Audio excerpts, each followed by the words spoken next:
Today we will be talking about financial management. जब management की बात करते हैं तो वहाँ पे फिनेंस का एक अहम रोल रहता है ऑर्गेनाइजेशन में, क्योंकि एक जो रिसोर्स हैं, जैसे हम रिसोर्सेज की बात करते हैं उसमें आपने मैन देखा जो ह्यूमन रिसोर्स हैं, मटेरियल देखा, इसी तरह से मनी जो हमारे पास एसेट्स होते हैं, लाइबिलिटीज़ होती हैं, वो सारा कुछ फिनेंशियल मैनेजमेंट देखता है. So financial management is actually defined as the area or function in an organization which is concerned with profitability, expenses, cash, credit, so that the organization have the means to carry out its objectives satisfactorily. तो ये चीज़ें जो हैं ये financial management ही देखता है, क्योंकि इसमें फिनेंशियल मैनेजमेंट जो है इसमें अपनी एक टर्मिनोलॉजी होती है. जैसे हमने भी बात की एसेट्स की. एसेट्स में जो कुछ भी ऑर्गेनाइजेशन के पास होता है, चाहे उसमें पैसा हो, उसका रॉ मटेरियल हो, फिनिश्ड प्रोडक्ट्स हो, मशीनरी हो, इवन बिल्डिंग्स हो, लैंड हो, तो वो सारे उसके एसेट्स कहलाते हैं.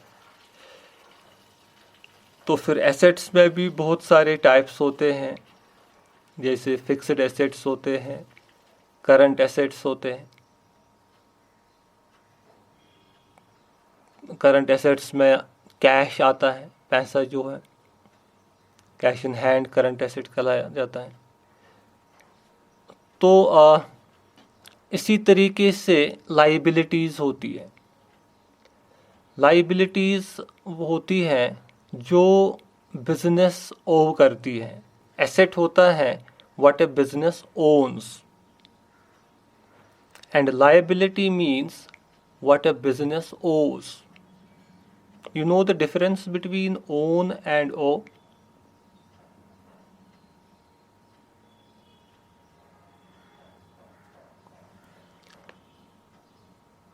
जो बिजनेस के पास होता है, ओन करते हैं, वो एसेट है. ओ मीन्स अगर इसने सपोज बैंक से लिया है, किसी ऑर्गेनाइजेशन ने लोन, मे बी उसने 1 लाख रुपया या 2 लाख रुपया लोन लिया है, तो ये लोन जो है ये इसको वापस करना है बैंक को, और ये लोन इस बिजनेस के लिए एक लायबिलिटी है, क्योंकि लोन उसको वापस करना है, तो इसलिए ये एक लायबिलिटी बनती है. तो इसमें नो डाउट ये लोन कोई बिजनेसमैन लेता है, तो उस लोन से ये कोई यहाँ से कुछ सपोज रॉ मटेरियल खरीदेगा या मशीनरी खरीदेगा, यहाँ से ये कोई एसेट भी क्रिएट करेगा उससे. लेकिन एसेट्स में आएगा वो चीज़ जो उसने उस पैसे से खरीदा, लेकिन वो पैसा जो उसको बैंक को वापस देना है वो उसके लिए एक लायबिलिटी रहेगी. तो इसमें फिर एक अकाउंटिंग इक्वेशन होती है जिसे कहते हैं एसेट्स. जो एसेट्स होते हैं वो लायबिलिटीज़ और कैपिटल को प्लस करके बनती है वो इक्वेशन. उसे कहते हैं accounting equation. Right? Is it Audible now? Yes. आवाज़ आ रही है? हाँ, मैं कहता हूँ आपको, मैं आपसे पूछ रहा हूँ कि जो हम बात करते हैं एसेट्स की, सपोज किसी बिजनेसमैन ने कुछ एसेट बनाया, कोई मशीन लाई या कोई बिल्डिंग बनाई फैक्ट्री के लिए, तो जब उसने वो एसेट क्रिएट किया उस वक्त कुछ उसने यूज किया उसको क्रिएट करने के लिए।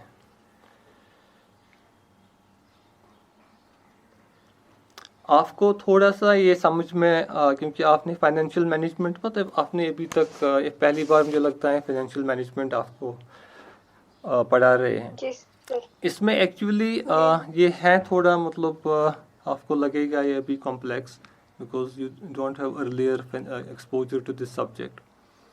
एक्चुअली जब हम फाइनेंशियल मैनेजमेंट की बात करते हैं तो मैंने आपको बताया कि एक इक्वेशन होती है जिसे कहते हैं अकाउंटिंग इक्वेशन। अकाउंटिंग इक्वेशन अगर आपको सामने कुछ पेपर है तो you can write down. Accounting equation में एसेट्स जो होते हैं वो लाइबिलिटी और capital, assets is equal to liabilities plus capital. Capital को इक्विटी भी कहते हैं, ऑनर्स इक्विटी, और लाइबिलिटी को क्रेडिटर्स इक्विटी भी कहते हैं। और इसको A is equal to L plus C भी लिखते हैं, लाइबिलिटीज प्लस कैपिटल, या अगर कैपिटल के बदले आप इक्विटी लिखेंगे तो L प्लस E भी लिख सकते हैं। अब यहाँ पे आप ऐसे देखो कि जो एसेट्स होते हैं वो होता है जो बिजनेस के पास है, कोई चीज़ जैसे मैंने बोला मशीनरी है, बिल्डिंग है, लैंड है, कैश है, isn't it? तो whatever a business owns that is an asset। अब सपोज आप वहाँ पे लिख लीजिए, सपोज फॉर एग्जांपल एक बिजनेस के एसेट्स हैं सपोज 2 लाख। कितना है? 2 लाख। तो आपने 2 लाख रुपया लिखा वहाँ पे एसेट्स हैं।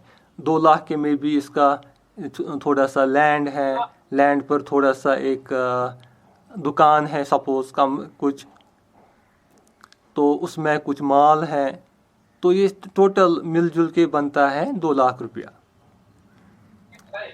तो अब आपने क्या लिखा? एसेट्स लिखा आपने 2 lakhs इज इक्वल टू। अब सपोज जब उसने ये स्टार्ट किया, ये जब इसने इस कॉन्सेप्ट आया मुझे ये स्टार्ट करना है, ये बिजनेस, ये दुकान या ये फैक्ट्री जो भी है, रेस्टोरेंट, होटल जो भी है, तो उस वक्त उसके पास में भी कुछ पैसा था अपना जो उसने जमा किया था अपना बिजनेस स्टार्ट करने के लिए। मे बी उसके पास था 1 लाख रुपया। कितना था? 1 लाख। और ये 1 लाख जो थी, ये 1 लाख इसका था ना अपना पैसा, तो इसे कहते हैं, इसी को कहते हैं इक्विटी, ऑनर्स इक्विटी, या इसी को दूसरा वर्ड है कैपिटल। तो आप लिख लीजिए जहाँ पे आपने E या C लिखा था वहाँ पे 1 लाख लिख लीजिए। राइट। फिर क्या रहा वहाँ पे जो आपने अभी लिखा नहीं?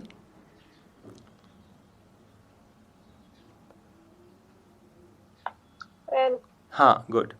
तो अब जब इसके पास 1 लाख था लेकिन इसको थोड़ा सा ज़मीन खरीदना था, मे बी ज़मीन ही 1 लाख का था, फिर उसको ज़मीन पे कुछ बनाना था, मे बी उसके लिए उसको लगते थे 50,000, फिर उसको 50,000 का माल लाना था, सपोज प्रोविजन उसको रखना था दुकान पे, तो उसको लिए 50,000 ज़रूरत थी, लेकिन उसके पास कितना पैसा है? उसके पास 1 लाख है ना? तो ये क्या करता है? ये जाता है बैंक, और बैंक से ये 1 लाख रुपया कर्जा लेता है। राइट? बैंक से ये लोन लेता है। अब इसके पास जो ये बिजनेस है वहां पे क्या आ गया? और 1 लाख आ गया ना? जी सर। लेकिन ये 1 लाख क्या है इसके लिए, बिजनेस के लिए? ये बिजनेस के लिए, क्योंकि ये जब हम बात करते हैं ना बिजनेस की, इसमें एक प्रिंसिपल है अकाउंटिंग का, उसे कहते हैं business is separate, owner is separate. कि बिजनेस अलग होता है, ऑनर अलग होता है। इसीलिए अगर मालिक भी अपने बिजनेस से पैसा कुछ उठाएगा तो वो वहाँ पे रिकॉर्ड होता है कि इसने ये पैसा निकाला, उसका बाज़ाब्ता वहाँ पे एंट्री होती है। क्योंकि बिजनेस के हिसाब से प्रिंसिपल है अकाउंटिंग का principle, business is separate, owner is separate. तो इसीलिए जब हमने अकाउंटिंग इक्वेशन लिखी assets is equal to liability plus equity, equity जो कैपिटल कहते हैं, वो उसका अपना पैसा जो उसने बिजनेस में डाला वो था 1,00,000 रुपया। वो भी बिजनेस के लिए लाइबिलिटी है, लेकिन वो है लाइबिलिटी टुवर्ड्स द ऑनर, तो इसलिए उसका वर्ड अलग यूज़ होता है ऑनर्स इक्विटी। और जो वो है जो उसने बैंक से कर्जा लाया, वो लाइबिलिटीज़ की जगह आप लिखो वो 1,00,000। जी सर। तो आप क्या इक्वेशन क्या आ गई अब न्यूमेरिक्स में?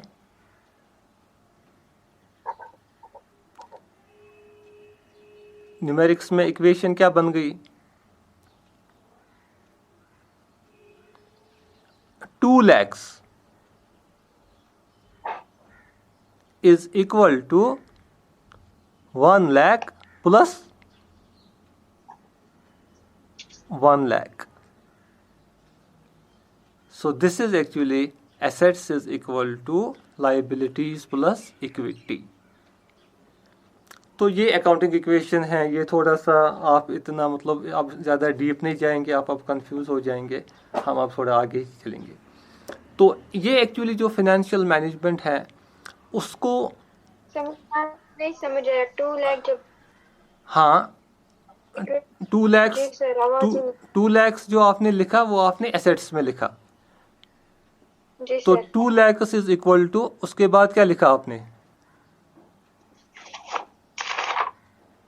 2 lakh 1 lakh 1 lakh plus 1 lakh। जी सर। तो बन गई ना इक्वेशन बराबर। 2 लाख यहाँ से भी आ गया, is equal to 1 lakh plus 1 lakh, कितना बनेगा? 2 lakhs। तो ये बन गई ना, इस इक्वेशन हो गई assets is equal to liability plus equity. Understand किया आपने? जी सर। क्योंकि ये एक्चुअली आपको मैंने ऐसे एग्जाम्पल दी कि अगर आप एक बिजनेस में हैं, अगर आपको कोई बिजनेस स्टार्ट करना है और आपके पास है 1,00,000 रुपया, लेकिन जब आप बिजनेस के लिए निकलते हैं, मे बी आपने, चलो मैं छोटी सी एग्जांपल दूंगा, आपने डिसाइड किया कि मुझे एक शॉप खोलना है अपने नेबरहुड में जहां पर मैं प्रोविजन की आइटम्स को बेच दूं, जैसे कि रोज़मर्रा की चीज़ें, तेल हैं, राइस हैं, ये कॉर्नफ्लेक्स हैं, टूथपेस्ट, सोप्स, डिटर्जेंट्स, ये चीज़ें, जूसेस। तो अब आपने, लेकिन आपने सोचा कि आप सारा सामान में रखूं प्रोविज़न में, मतलब जो लोकेलिटी में ज़रूरत होता है। तो अब आपने एक प्राइम लोकेशन जो वहाँ पे है, थोड़ा सा ज़मीन आपने देखा मार्केट में, और आपको वो बोलता है ज़मीन मैं 1,00,000 रुपया का दूंगा। तो फिर आपने किसी के साथ बात की कि मुझे दुकान या इस पे बना के दो। वो बोलता है मुझे 50,000 रुपया दो, मैं आपको इस पे एक शॉप बना के दूंगा, शटर लगा के, और जो बेसिक शेल्व्स हैं वो लगा के। तो फिर आप देखते हैं कि जो माल इसमें रखना है तो वो आपको पड़ता है 50,000 में। अब आपको कितना खर्चा आता है दुकान के लिए? 1 लाख नहीं, 1 लाख लैंड, 50,000 आपको लगता है शॉप को कंस्ट्रक्शन में, और 50,000 आपको लगता है ये सारा सामान जो आपको बेचना है उसको लाने में। तो अब आपने जो आपका एस्टिमेट बना 2 लाख, लेकिन आपके पास कितना है? आपके पास 1,00,000 है। तो आपने दूसरा 1,00,000 अरेंज किया। आप जम्मू एंड कश्मीर बैंक पे गए, वहाँ मैनेजर साहब से बात की कि मुझे ऐसी दुकान बनाना है, मेरे को 1,00,000 रुपया कम पड़ता है, 1,00,000 लोन चाहिए। वो मैनेजर साहब आपके जो एप्लीकेशंस हैं उससे सेटिस्फाई होते हैं कि हाँ ये जेन्युइनली बात कह रहा है, तो वो आपको 1,00,000 रुपया लोन सैंक्शन करता है। क्योंकि आपने 1,00,000 की ज़मीन खरीदी, वो ज़मीन के डॉक्यूमेंट आपने मॉर्टगेज रखे, तो उसके मॉर्टगेज में उसने आपको 1,00,000 रुपया लोन दे दिया। तो अब जो आपके पास अभी एसेट है वो कितना आ गया? एसेट अभी आप छोड़ो, अभी दुकान नहीं बनी। एसेट्स में अभी आपके पास क्या आ गया? ये जो आपने बैंक से लाया, ये 1,00,000 रुपया, ये इस वक्त आपके पास कैश इन हैंड आ गया, isn't it? जी और सर। ये कैश इन जी हैंड सर। कहाँ से चढ़ा? क्योंकि ये बिजनेस है ना, सेपरेट ओनर सेपरेट, तो ये बिजनेस में एज एन एसेट ऐड हो गया। एक तो अब आपने वो 1,00,000 रुपया जो आपने लैंड पे खर्च किया, और अभी आपके पास 1,00,000 रुपया है जो बैंक से लाया आपने, वो कैश आ गया यहाँ पे। तो वो बन गया 2,00,000 की एसेट्स। 1,00,000 की ज़मीन आपके पास है, 1,00,000 कैश है। और यहाँ से लेकिन आपको लाइबिलिटी चढ़ी, क्योंकि ये 1,00,000 कभी ना कभी मतलब वापस करना है, ये एक कर्जा है आपको बैंक का, तो लाइबिलिटीज़ में आपने 1,00,000 रुपया ऐड किया।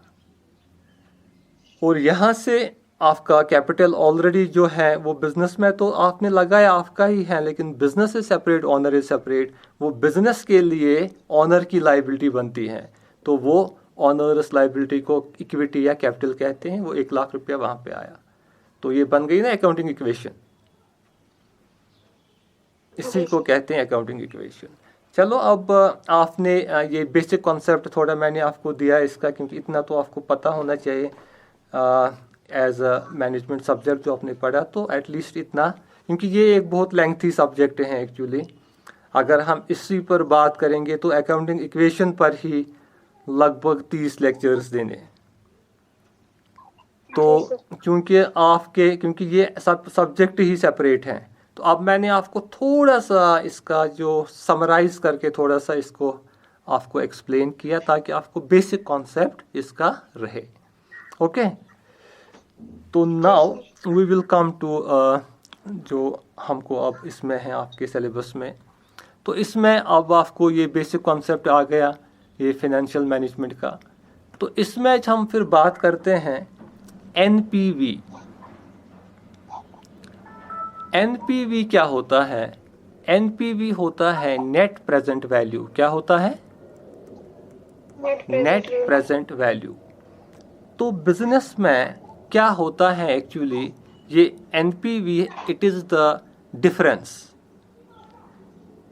डिफरेंस किसके बीच में? Between the present value of cash inflows, जो इनफ्लोज आते हैं, मतलब जो आपके बिजनेस में कैश आता है, और जो present value of cash outflows, जो कैश निकलता है over a period of time. You got it? So NPV is the difference between the present value of cash inflows and the present value of cash outflows over a period of time. अब जो ये NPV है, net present value, ये किस काम आता है? इससे जो फाइनेंशियल मैनेजमेंट जो है एक्चुअली आपको ये स्टाफ फंक्शन कंसिडर की जाती है। फाइनेंशियल मैनेजमेंट स्टाफ फंक्शन है। तो इसमें जो अगर लाइन मैनेजर्स होते हैं, if they have to take any decision regarding investment, regarding capital budgeting, तो उसके लिए उनको ये एनपीवी भी बहुत काम आता है, क्योंकि डिसीजन मेकिंग में ये एनपीवी हो या इंटरनल रेट ऑफ रिटर्न हो, आईआरआर, इसका काफ़ी यूज़ है, क्योंकि इससे वो देखते हैं कि हमको जो हम इन्वेस्टमेंट करना चाहते हैं किसी प्रोजेक्ट में या किसी चीज़ में, तो उसमें हमको वो डिसीजन कितना फिजिबल है उठाना, तो उसमें ये एनपीवी हेल्प करता है। और जो ये एनपीवी है, it accounts for the time value of money, क्योंकि जो पैसा है एक्चुअली इसका टाइम के साथ साथ इसका वैल्यू चेंज होता है। सपोज अगर आज आपके पास 1,00,000 रुपया है, जो चीजें आप आज उस 1,00,000 से खरीद सकते हैं, वो आप और 3 साल या 4 साल के बाद उस 1 लाख से नहीं खरीद सकते? क्यों?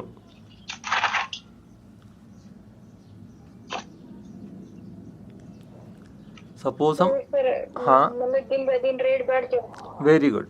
क्योंकि जो इन्फ्लेशन है, जो सपोज आपने अभी, आपके पास दुकान खरीदना था, लैंड खरीदनी थी, आपको 1 लाख का मिल रहा था, लेकिन अगर आप 4 साल के बाद उसी लैंड को देखने के लिए जाते, वो आपको वो लैंड 1 लाख में नहीं देता। तो क्योंकि जो टाइम वैल्यू ऑफ मनी है वो चेंज होता है। तो when the time value of money change, so that is to be taken into consideration, and that is why you have to evaluate the net present value, क्योंकि उसमें आप देखते हैं कि present value of cash inflows और present value of cash outflows में क्या difference है, right? तो इसी तरीके पे हम बात करते हैं IRR की, जिसे इंटरनल रेट ऑफ रिटर्न कहते हैं। और इंटरनल रेट ऑफ रिटर्न क्या है?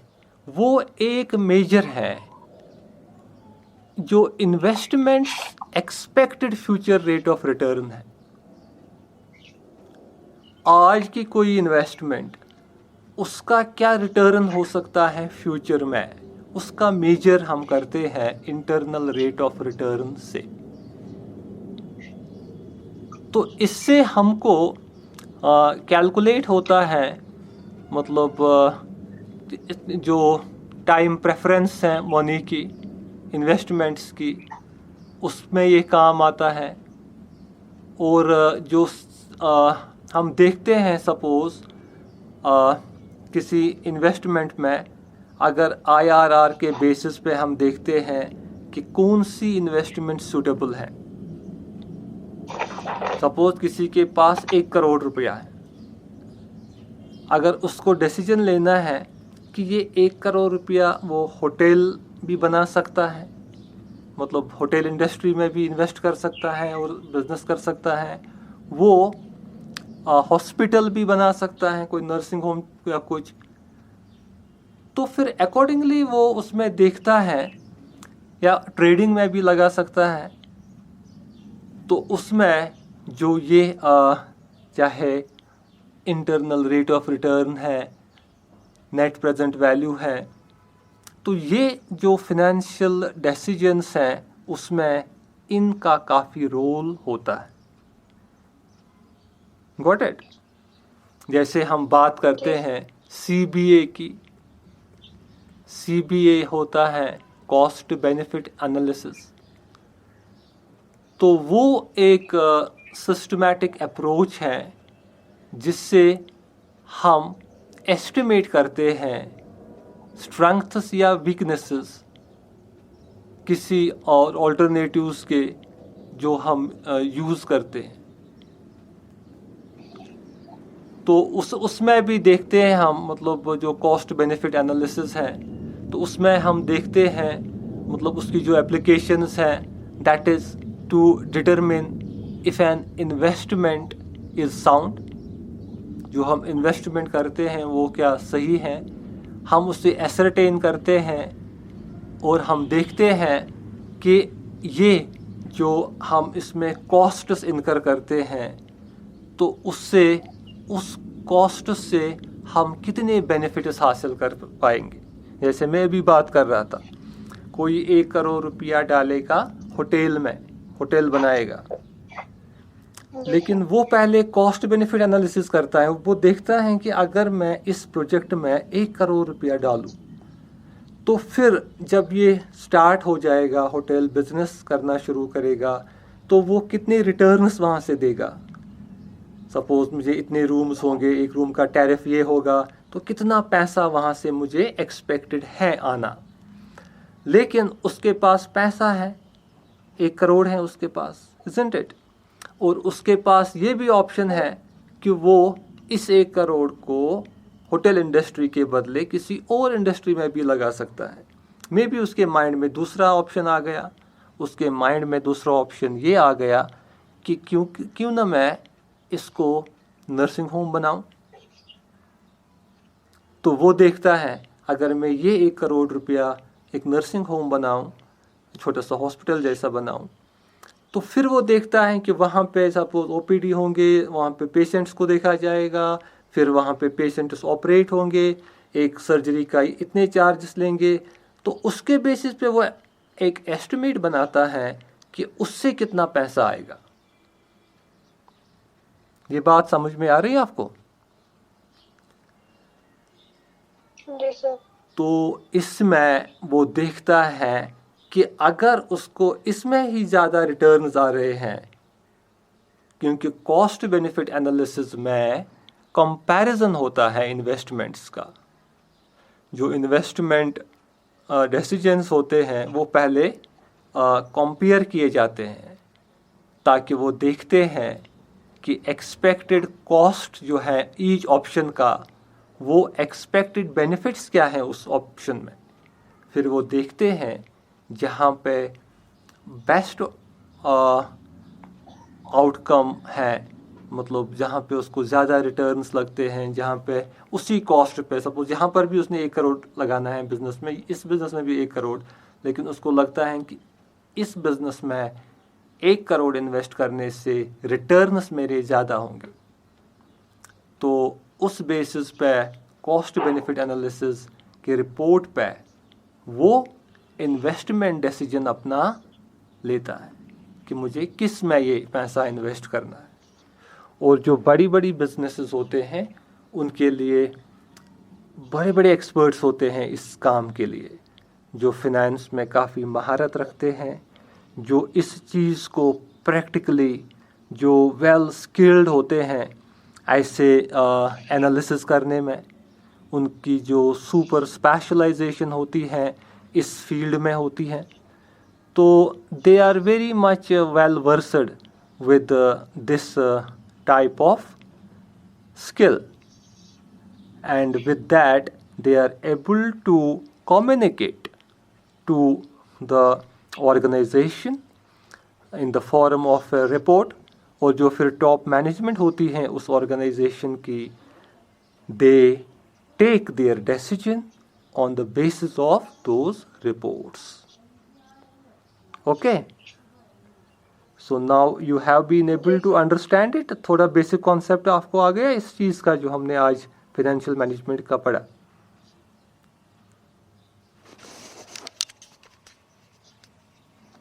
थोड़ा सा आपको कंफ्यूजन भी होगा, आई कैन अंडरस्टैंड दैट, क्योंकि it is a new subject to you. लेकिन आपके सिलेबस में भी इसको बहुत ही कम जगह है, क्योंकि ये एक यूनिट का एक छोटा सा हिस्सा है। मतलब एक यूनिट में 5 सब टॉपिक्स हैं और उन 5 सब टॉपिक्स में ये एक है।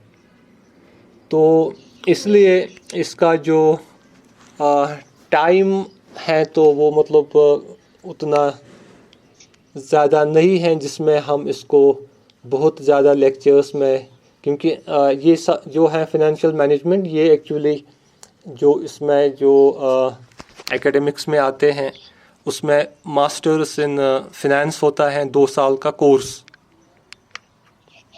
और उस